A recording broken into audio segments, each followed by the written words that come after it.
Okay, this is a gear review video based strictly on waterproof socks.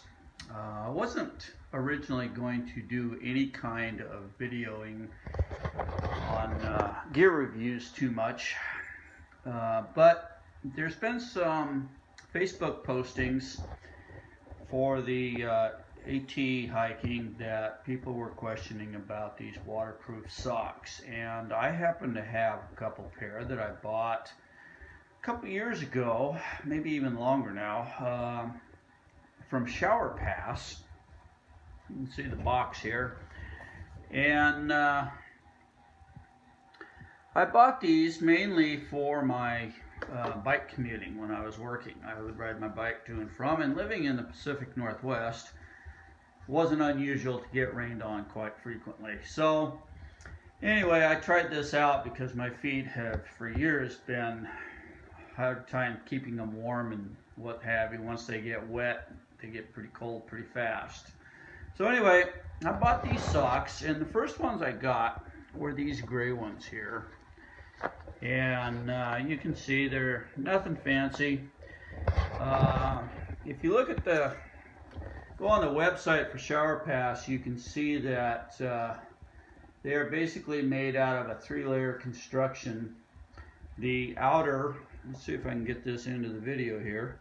The outer is a nylon polyester spandex with a waterproof membrane, breathable membrane, so basically it's like Gore-Tex.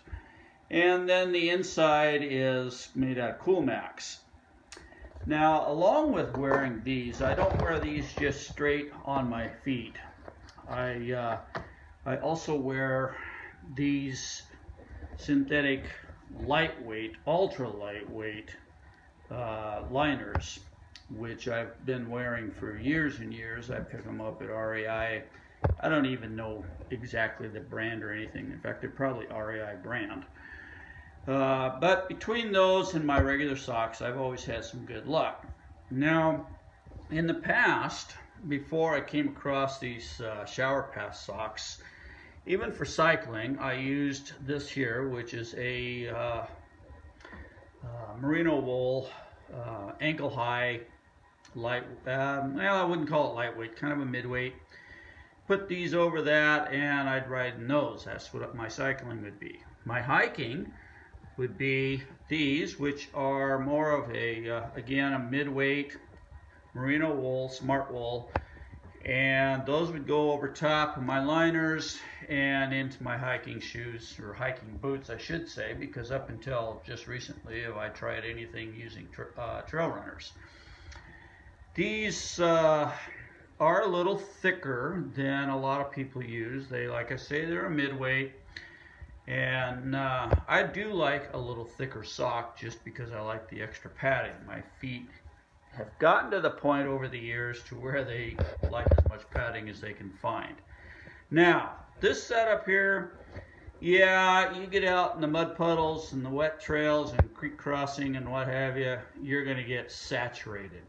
They ain't going to last. So that's why I decided with all these postings I would go for a shot with these Shower Pass socks that I already had.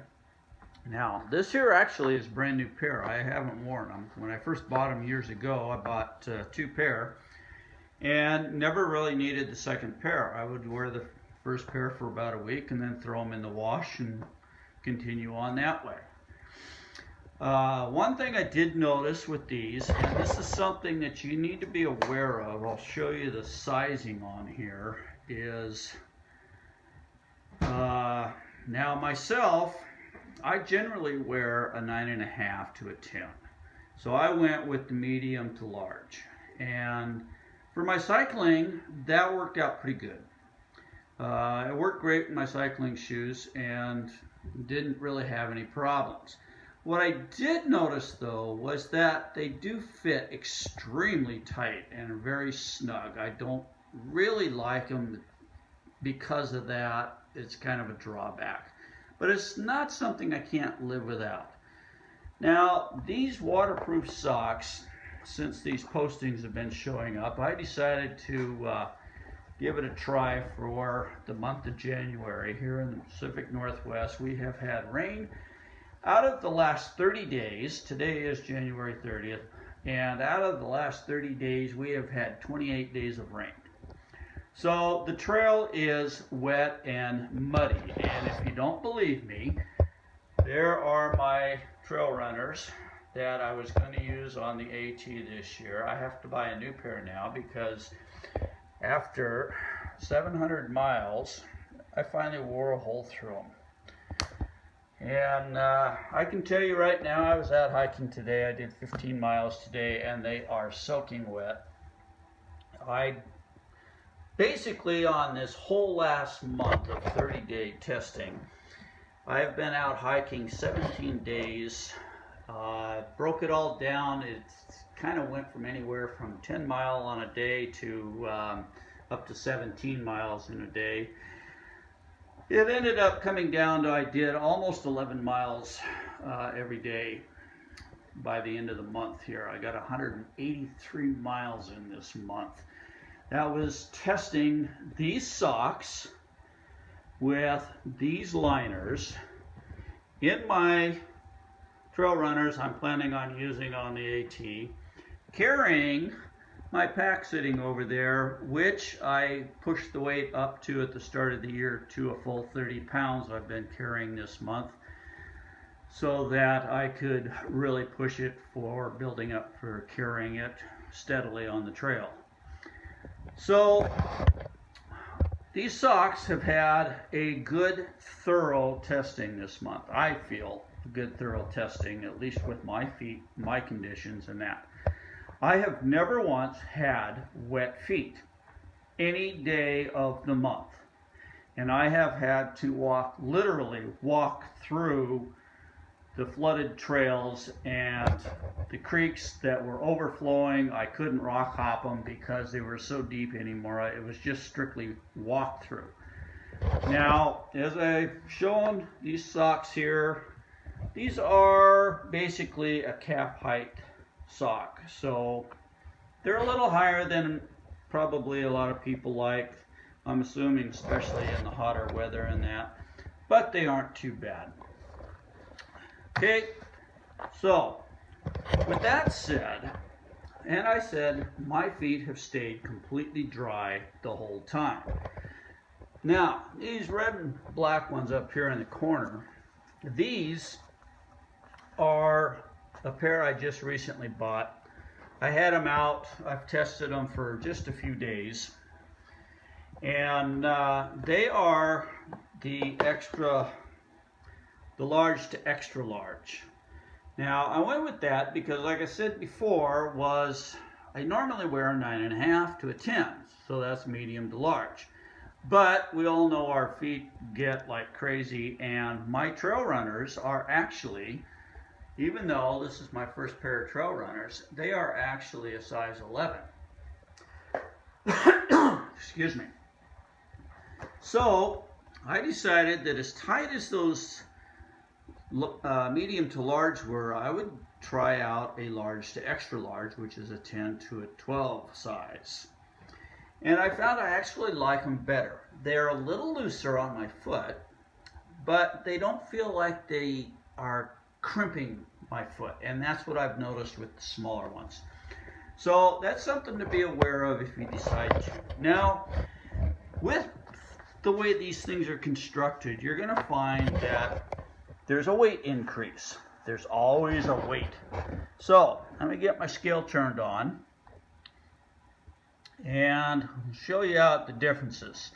Now, these little ankle height guys, that's what I'm planning on using for my camp socks. And that comes into 2.2 ounces. Okay?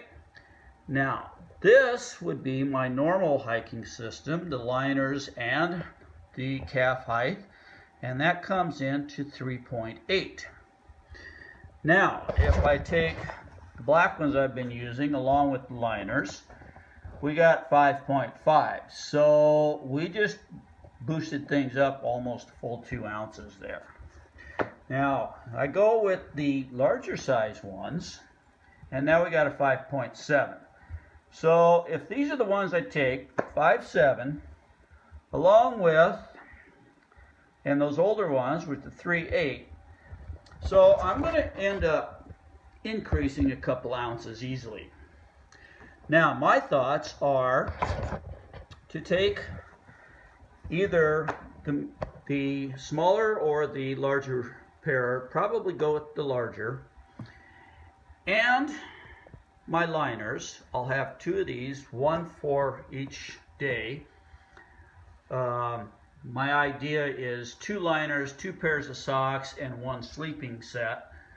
So that will give me dry socks to swap out dry liners in case my feet do end up getting wet, plus I'm not wearing the same pair. Now, I don't know if that may be an overkill, I don't know. But I'm thinking instead of taking 2 of these smart wool socks and 2 liners, I'll take 1 smart wool, the liners, and 1 of my waterproof. So, from what I've been hearing on the trail, they get about as much rain back east as we seem to get up here in the Pacific Northwest. And from what I've been seeing and hearing, there can be day and day and day after rain. So my thoughts are, wear the waterproof socks on all the wet days, because I can get multiple days out of these and still have dry feet. Even though my shoes are totally soaked, I got dry feet, even if the outside of the sock is still damp or wet.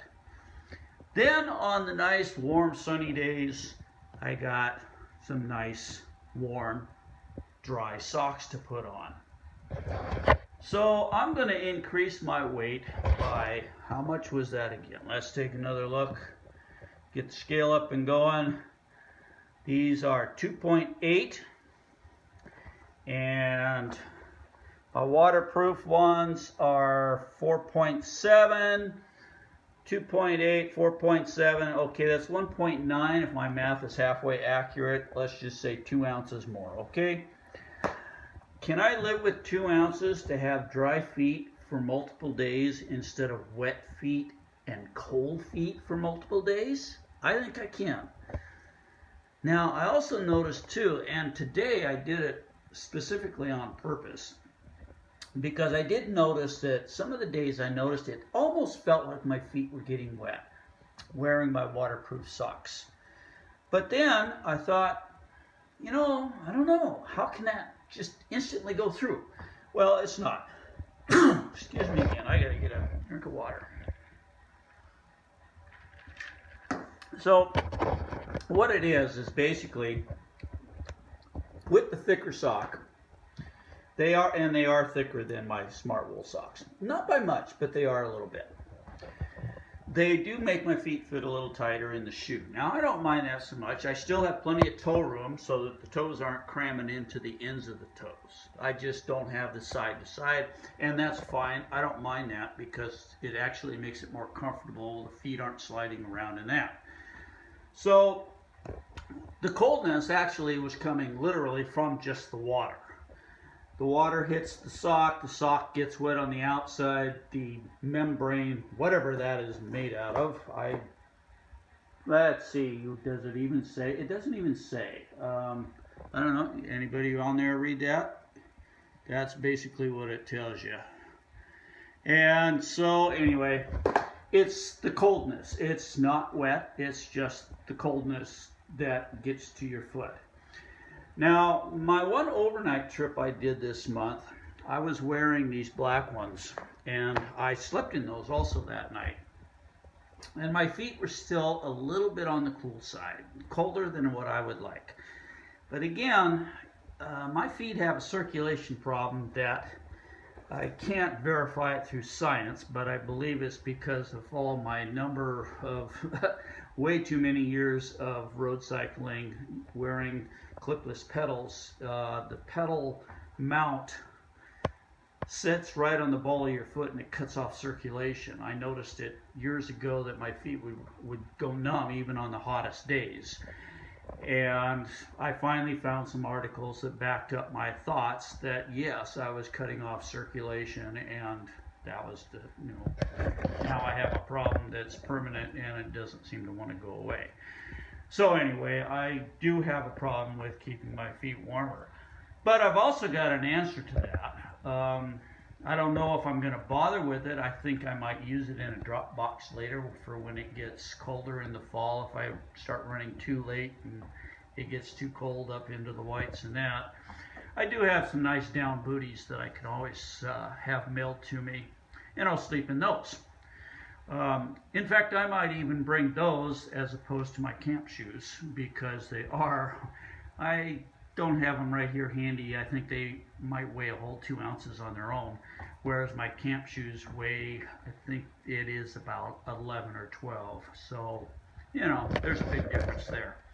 So anyway, that's my video on waterproof socks. If you are interested in looking at this, you can always check out the Shower Pass website, which is literally Shower Pass, yeah, there it is, showerpass.com. Now, I don't have anything to do with Shower Pass. I wish they would sponsor me. I could always use a sponsor to be happy to give me some gear, but they don't know anything about me. They don't know anything about this video. They just happen to be the brand that I have used, and I bought them originally, like I said, for cycling, not for hiking. But they work great for hiking. And so I am seriously considering swapping out, and I'll add 2 ounces to my pack if I can have a week long of pouring down rain and still have dry feet every day. There are other brands out there. I don't know what the names are. I haven't looked at them. I haven't looked into them. Don't know anything about them. Last thing, if I remember correctly, Early Riser 71, on his hike last year, he tested out one of the waterproof socks during a stretch of his hiking. I don't recall what video it was. You'd have to go look it up.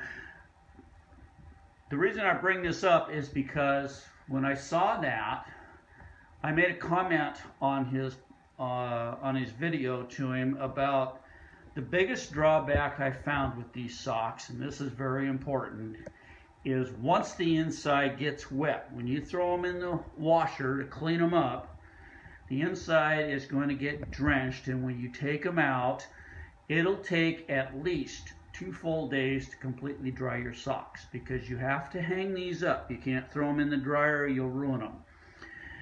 And hanging them up will let the outside dry, but then when you turn them inside out, the inside will literally be soaking wet yet. So it does take 2 days to dry once you wash these. That's going to be a bad thing. So I'm looking at it on the trail is, okay, I got to wash my socks sometime. That means I'm going to have to space it on days that look like I'll have a couple days to let them hang off the pack to dry, because they're not going in the dryer. The website does say that you can toss them in the dryer on cool or no heat, something like that. But myself, none of my activity gear goes in the dryer. I have a gas dryer, which is hotter than most dryers, hotter than an electric dryer, is my understanding. And I hang all my clothes. In fact, you can see them over there. All my clothes are hanging up drying. None of my hiking gear, none of my cycling gear goes in the dryer. So I'm not even sure what I'm going to do for laundry day on the trail when it comes to that, because they're not going in the dryer if I can help it. And I don't know, I'm not going to hang around town waiting for everything to drip dry for a couple of days. So it could be interesting. That'll be something I got to work out when I get to the trail. So with that, I think we can pretty well wrap things up. that is my video, my ideas, my findings on this particular brand of waterproof socks. Later.